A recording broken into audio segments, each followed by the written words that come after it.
Hello, welcome to the Freedom from Anger podcast. I'm joined today with Mr. Michael Andrew McConnell.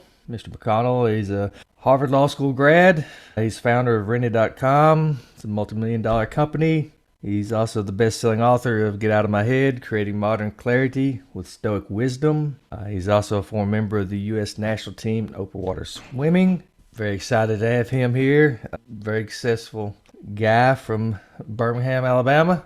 Hopefully we can learn a lot from him. Thanks for coming on. Thank you so much for having me. I'm looking forward to the conversation. Oh yeah, we spoke last month and I've been looking forward to this conversation because in your intro, I didn't cover probably a quarter of your accomplishments, and I'm a firm believer in if you want to be successful, talk to successful people. All too often we ask advice from people that are not successful, whether it be relationships or business or whatever. But kind of the focus that I was wanting to kind of lean into is the title of your book says, get out of my head, modern clarity, trying to find that clarity in the modern world. I know that's an area that I struggle with at times and people that I work with struggle with. So when you talk about clarity. So what was your definition of? Yeah, it comes down to focus, right? The distilling out the signal from the noise. We live in what's been defined as the attention economy. There's so many products we get for free, and they say, hey, if the product's free, then you're the product, right? They're selling you, they're selling your mind, they're selling your attention. And it's hard to get clarity when you're getting bombarded by multi-billion, maybe multi-trillion-dollar companies who have the best of science to get into your head. That's their whole job. That's where they make their money, is selling inside your head. But we can't just blame it on social media or YouTube or all these other things, because this is a human problem that predates the internet age.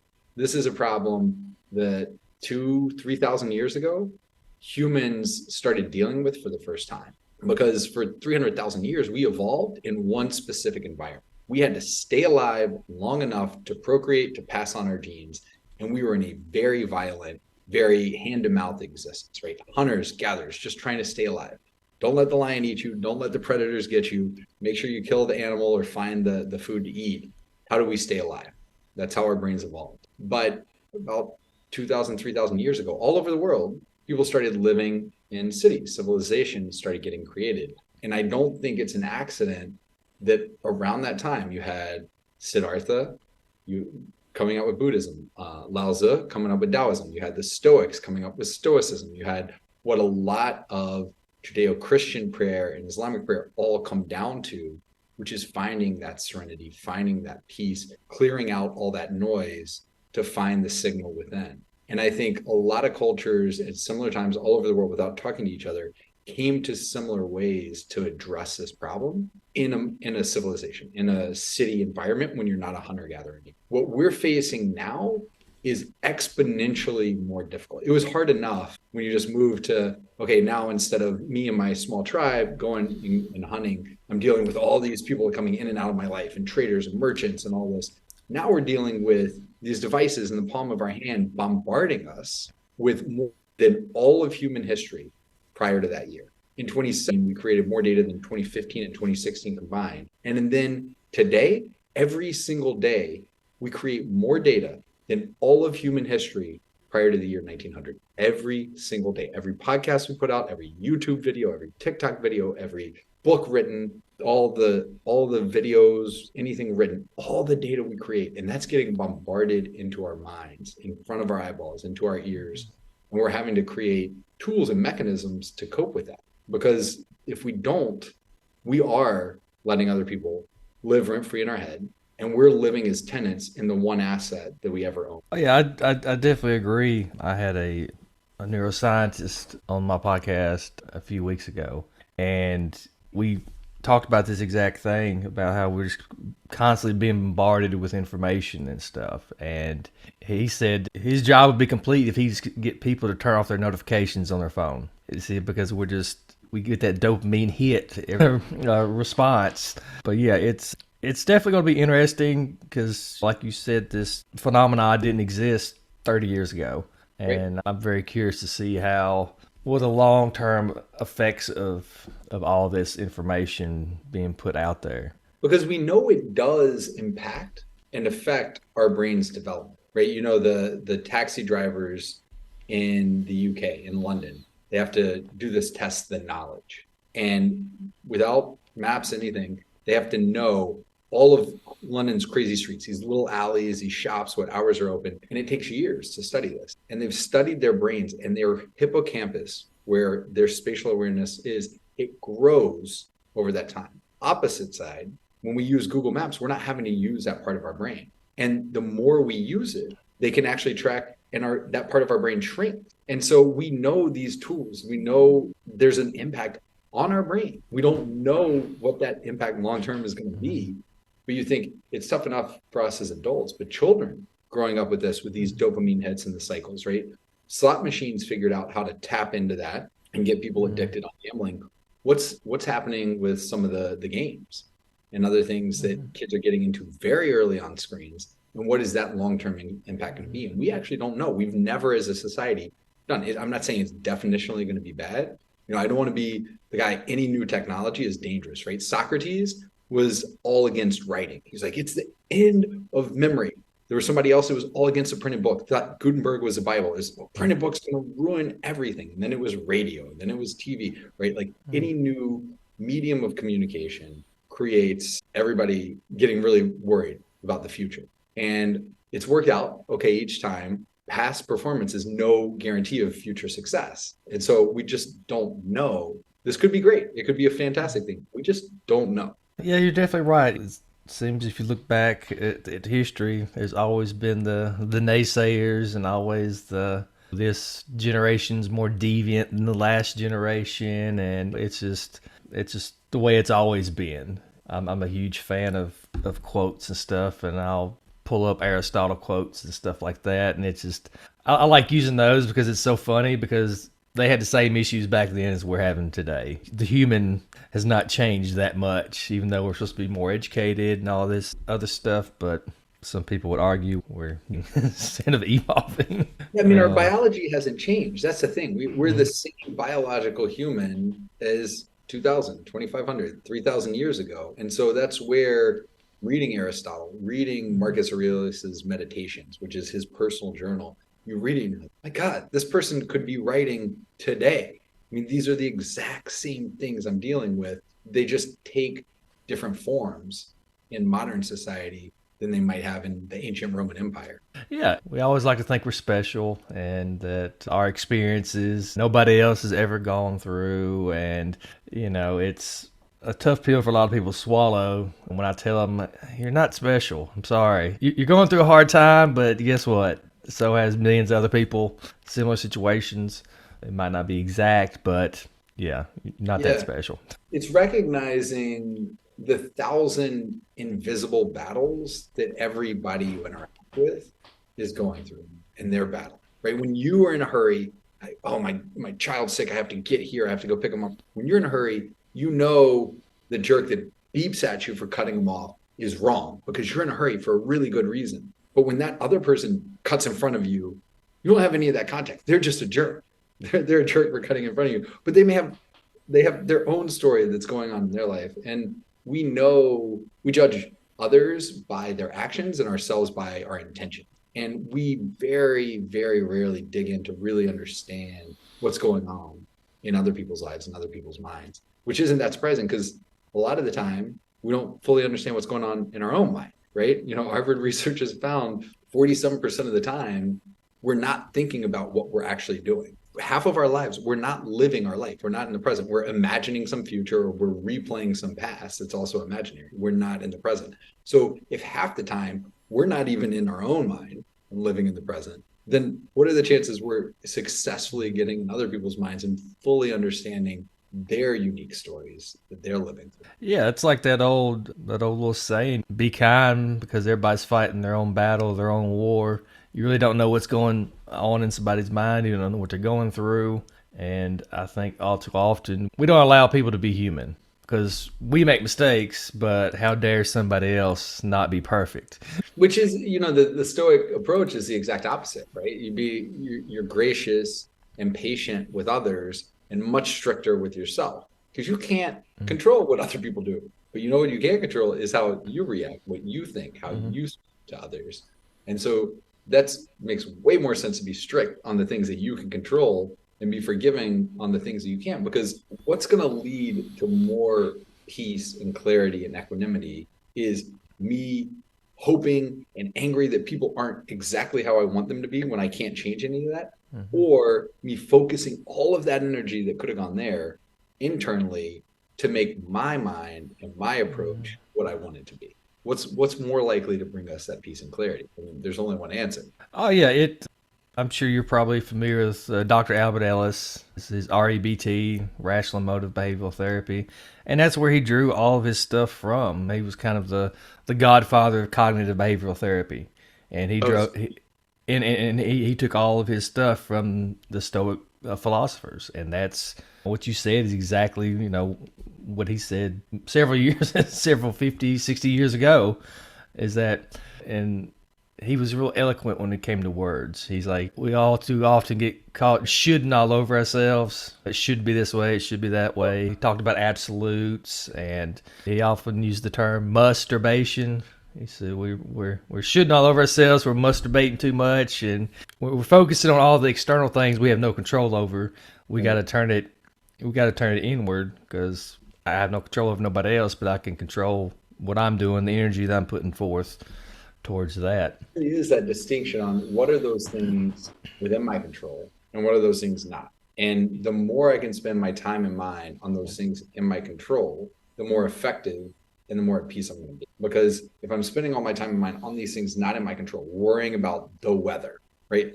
I'm not influencing the weather. Anytime worrying about the weather, that is wasted energy. Or with someone else, we can influence maybe how our words are received or how our actions are received by changing things that we do. But we can't control how other people are going to receive it. All we can control is how we think, how we speak, what we do. And this is, again, it could be CBT, could be Taoism, could be the serenity prayer.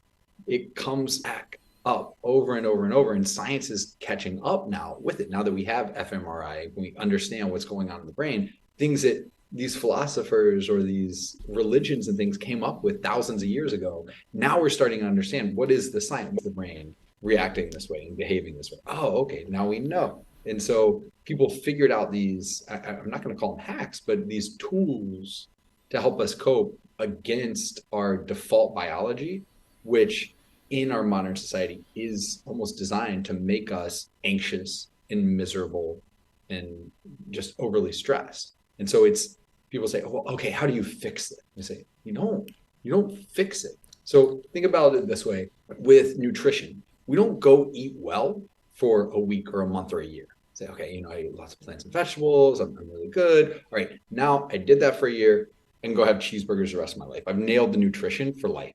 No, you have to keep investing. Same with fitness.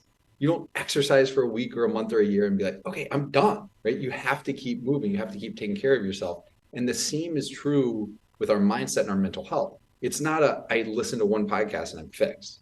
It's not I read one book and I'm fixed. It's I need to find the tools that make sense for the issues I face and problems I face in my own life. And I need to use those tools. It's a practice. It's an ongoing practice. That's why the Stoics, they say, I'm a practicing Stoic. It's not, I'm an expert Stoic. I'm practicing. You're always practicing to try to get better. Unless you're Buddha and you reach that enlightenment, right? The rest of us are just having to work each day to deal with it. Just like you're investing in physical fitness or your physical health, you have to do the same with your. Oh yeah, I've run into that many times over the years. It'd be day one of a alcohol and drug class, and somebody's coming in there. All right, tell me what to do. I was like, well, it's not that simple. If I knew step one, step two, step three, you'll never drink again, you'll never use drugs again, I wouldn't be here. I'd be on a beach Right. somewhere counting all my money. And that's what you have to tell them. Is what works for you is might not work for the person next to you. And it's something that you got to figure out. It's got to be a daily basis. You're not just going to wake up one morning and, hey, I'm cured, and I can just go back to doing what I was doing before. And no, it's a daily struggle. Well, this is that where you started it with, talking to people, associating with people that have been successful, right? Not just one, because that's one model of success. But to your point, that what works for you may be wildly different. Talk to a lot of people that have been successful. See what resonates with them. There's a reason in the book I wrote it like I did, which was illustrating with athletes or musicians or business people, all these different stories from my own life or other people from ancient history to modern times, to give people multiple different examples of what this looks like when done well. Say, okay, yeah, that doesn't really work for me. Oh, that doesn't. Oh, that, yeah, no, that's clicking for me. Okay, now that's my aha moment. That's the tool I can go take and start putting into practice in my own life. And I think the more we can increase that surface area and our exposure to people that have success with the things that we struggle with, then the more we can get those ideas to find what fits and works for us. Yeah, definitely. That's what I tell people all the time when they're in recovery. I could tell you, hey, go to AA meeting. Maybe AA is not for you. Right. And it's not for everybody. There's other alternatives out there. I like Smart Recovery because it's CBT based, but there's Celebrate Recovery. It's Christian based, and I tell people all the time, there's no excuse not to be able to go to a meeting because it's on your phone now. There's apps. Yeah, you don't have to physically go, you're saying. You just pull it up No, and yeah, yeah, yeah. yeah. I mean, it's just pretty much any hour of any day. There's some kind of class going on that's free. So, and go out there and explore, figure out what's going to work for you. Because there's no cookie cutter approach when it comes to whether it's alcohol, drug, or pretty much anything in life. We got to figure out what works for that individual. Yeah, you're not special. I kind of counter and say you are special just like everybody else, right? Everybody's uniqueness, and finding where you have the commonalities with others' uniqueness as well creates a successful path for you. That's a mission of life. Right? That's why we're here, to keep learning about that, learning about what we're capable of. Oh yeah, and when I talked to the scientist, we talked a lot about just that human connection. We're social creatures, and he basically said probably one of the best things you can do for your brain is just to talk to somebody that you like. Just have conversations, actual conversations, not text, not anything like that. Actually sitting down, conversing with people that you like could help your brain more than anything. And get away from all the phones and stuff like that, of course. But Yeah. No, that's hugely important because it's, when we think about health and extending our health span, which is the number of healthy years we get, not longevity, just living longer, but being bedridden, but extending the number of healthy years we get, there are 5 pillars to it. But people mostly think about 2 or maybe 3. So there's fitness and nutrition, and obvious. There's sleep and recovery. We got to invest in that. But then you get into stress management and mindset and social connection. And I think those last 2 have seemed mushy to people for so long that they write them off. They'll invest in 2 or 3, but they don't really understand the value. And now that we're seeing, especially coming out of COVID, when people were really isolated, and we saw the impact on people, and we see the impact on mental health, how important mental health is to your physical health and how they feed together, because your mind is part of your body, your brain is part of your physical health. And for the health of that brain, how important that social connection is. And it goes both ways, right? The most helpful thing can be the right people in your life giving you that energy. The most detrimental and destructive thing can be the wrong people in your life and taking that. And so you have to be thoughtful about it. It's not just spending time with you, to cultivate that right group, that right family of that social connection that you're cultivating. oh yeah, definitely, because you tell people in recovery all the time. A lot of times you got to change your people, places, and things. And if you are hanging out with those knuckleheads, that this is going to draw you right back into your old ways. And what's that old saying? Family's what you're born into, and your friends is your family you get to choose. So we have that luxury where we can choose people that are beneficial towards us, that's going to support us, but we also can choose those individuals that are it's going to take us down a bad road. Unfortunately, I was working. I don't know, this is last month sometime, and these two individuals. They were having a conversation, and it was just gossip, gossip, gossip, gossip, gossip. Pulled up an article about all the wasted energy and gossiping, how to try to keep yourself from doing that. And then I just politely just kind of handed it over to him. I was like, I mean, I'm thinking I wasted like almost an hour talking about all these things you have zero control over and just complaining, you're getting worked up. And like you said, there's the psychobiological part of it, whether you're angry, upset, all these different things. And that's one area we really try to hit on when we're doing anger management is I hammer the physiological part of it huge because we don't understand that, hey, we think it's all in our head, but your body is along for the ride, and it's going to help you realize those things a lot quicker because we all have our little tails when we get upset, we get angry, blood pressure goes up, people start sweating, do all these different things. Yeah. And the more in tune you are with that, then that's when they, I may back off now. Yeah, that's back to that point of we don't fix it, right? You get, if somebody criticizes you, someone comes at you on something, your natural inclination is, the blood pressure goes up, you get a little tension, feel the muscles tightening, and you don't fix it. You just get better at noticing it sooner. You figure out what those physical signs are, and hopefully you start to get to a point where you're noticing it before you open your mouth. Yeah. That's when you really can start to get into trouble. If you only notice it 2 hours after you said or did the horrible thing in response, as opposed to 2 seconds into it. Okay, maybe this is a conversation I need to have later. I'm not ready to come into this with a protective mindset. Oh yeah, I tell people that all the time. As soon as you get in those physical cues, best thing you can do is just keep that mouth shut.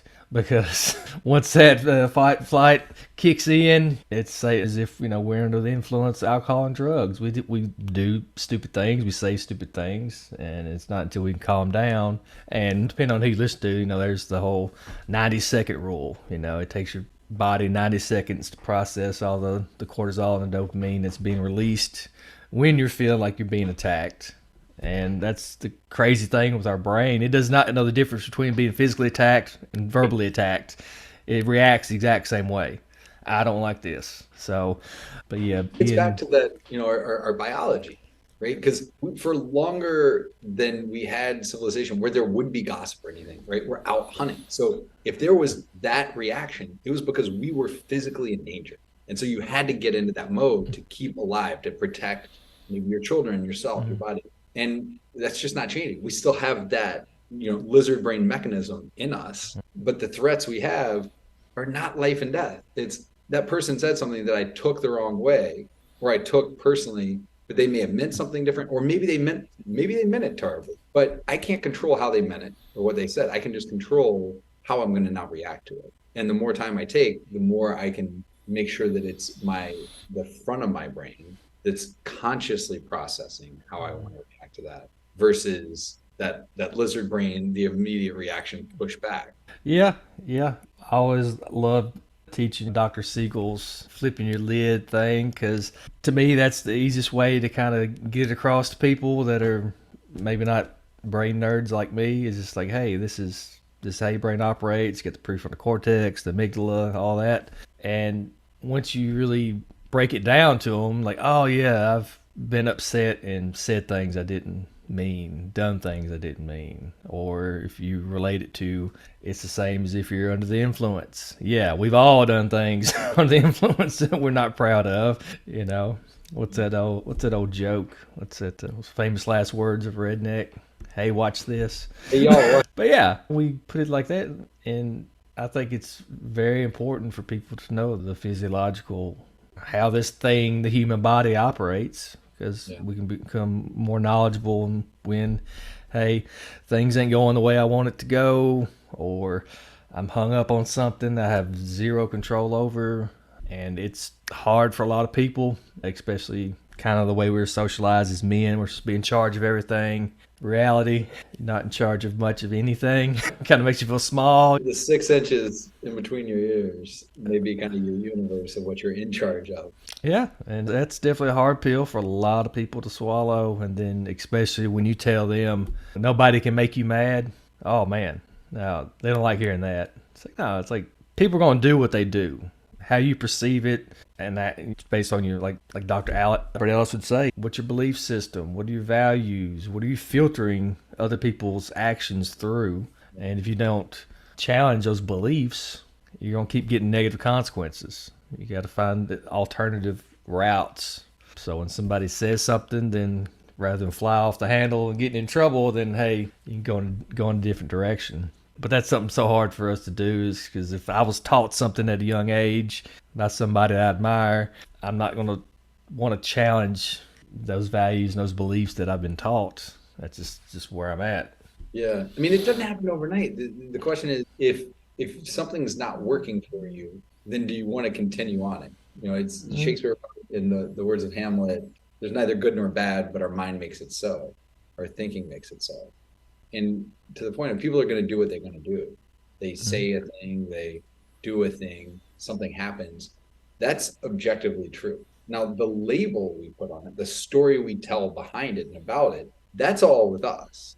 We can't control that, but we get to control how we tell that story. And a lot of people feel trapped in that, right? Like they feel, oh, you know, I have to do this. I have to respond this way. And you can actually step back and say, do you, right? Like in any given instance, you have a choice. You can have a choice of taking the time or not. You can have a choice of being reactive or not. You can have a choice of taking an action or not. And by not making a choice, that is a choice in and of itself. Just going to the default is a choice. And I think too much of the time we abdicate our own agency, our own control, our own power by thinking, oh, no, I don't have control on it. And it's sad because we try to control all these things that we can't control. And then we give up all the control on things that we actually can control. And it's just this really counterproductive trade-off we make there. Oh yeah, and I think for a lot of people, we have these preconceived scenarios where we give ourselves the green light. If somebody does this, I have to respond, or actually react. We're not really responding, we're reacting in this certain manner. And I know a lot of people that I've worked with over the years, they always throw out that deadly R word, respect.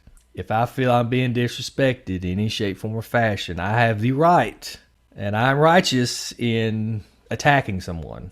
It's just all this preconceived, hey, it's just set in stone when, and you try to challenge that and go, you don't have to do that, and what the consequence is going to be, because it ain't your first rodeo, but that's that concrete thinking and just stuck. I mean, it comes back to the title of the podcast, right? Freedom from anger. Freedom. The freedom we have deciding for ourselves, are we going to care about? So that person disrespected me. I have the freedom to decide, do I care about that person's respect? If that person is acting in that way, is that someone's respect that I care about or want? And if it is, then probably the reaction that's my natural inclination is not how to earn that respect. There's probably something else to do in my doing that's going to earn that respect. But most of the time in those situations, I don't care about those people. So why would I care? Yes, they said this and I create this story. Oh, they're disrespecting me. They're belittling me.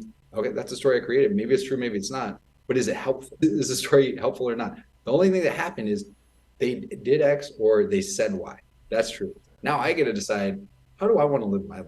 Do I want it to chase these people that I don't respect myself, right? Like they did that. I don't respect them. Why would I care if they disrespect me? I don't respect them either.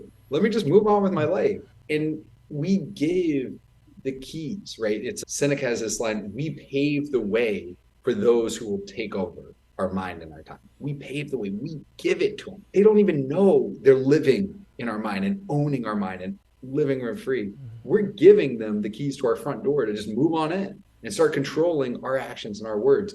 That is slavery, right? We are becoming servants to those people, as opposed to where the start is, that freedom. That freedom comes from us recognizing I have the ability to decide, do I want to give you the keys to my house, or am I going to close that door?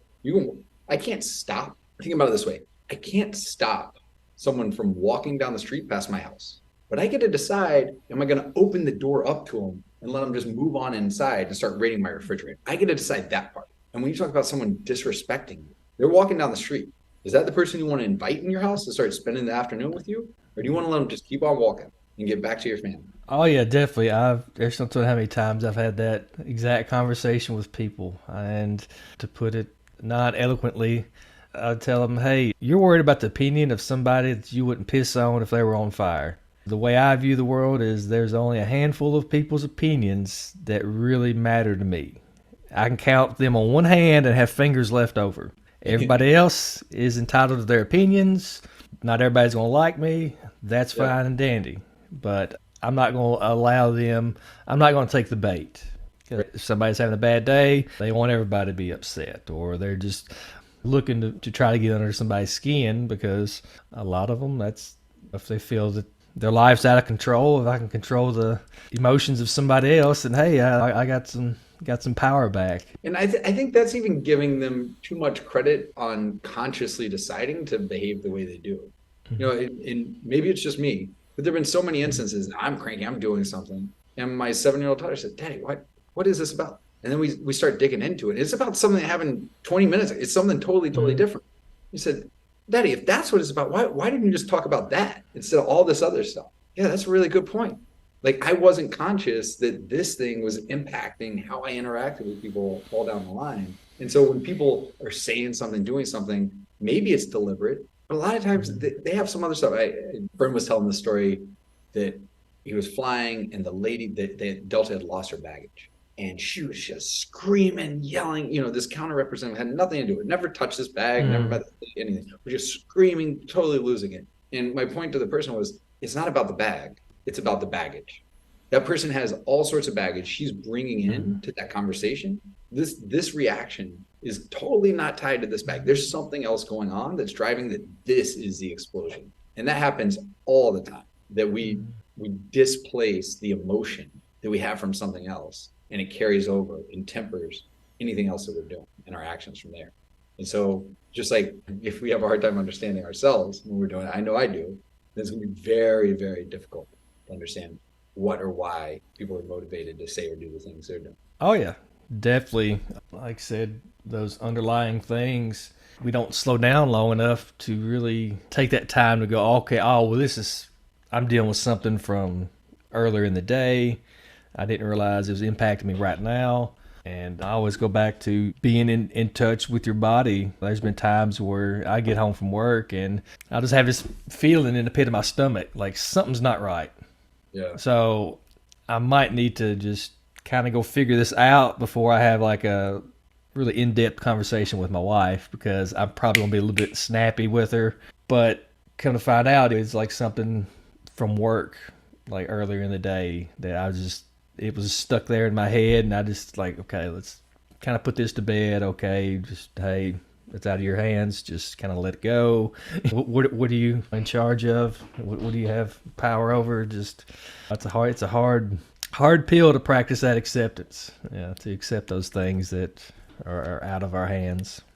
And it is practice, right? Like, that's the thing. You've been working at it for years. It doesn't automatically happen. You notice a signal, and then you have to practice. You start digging on it. That's the thing. Of there's not a magic pill here. It's learning the practice to better read our bodies, better read our minds, and better navigate this vessel that we're given for the time that we're here. Yeah, and I've been working on it for the past decade. You just talk to my wife. I'm no expert. Still working on it. But yeah, I think that's good spot to kind of land there. Sure, you're a busy man. I'm sure you got a lot of things to do the rest of the day. Thank you so much for coming on. I think you put out a lot of great information that'll help some people.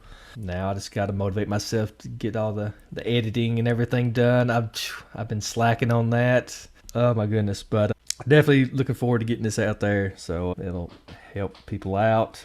Make sure to check out Mr. McConnell's book, Get Out of My Head, Create Modern Clarity with Stoic Wisdom. It's available on Amazon. It's got several really good reviews. I highly recommend checking that out, because we all could definitely use some work in that area, getting people out of our head. So yeah, Andrew, thank you so much for coming on and taking time out of your day. It was my pleasure. Yeah, have a great one, and it was great to see you and enjoyed the conversation. Awesome.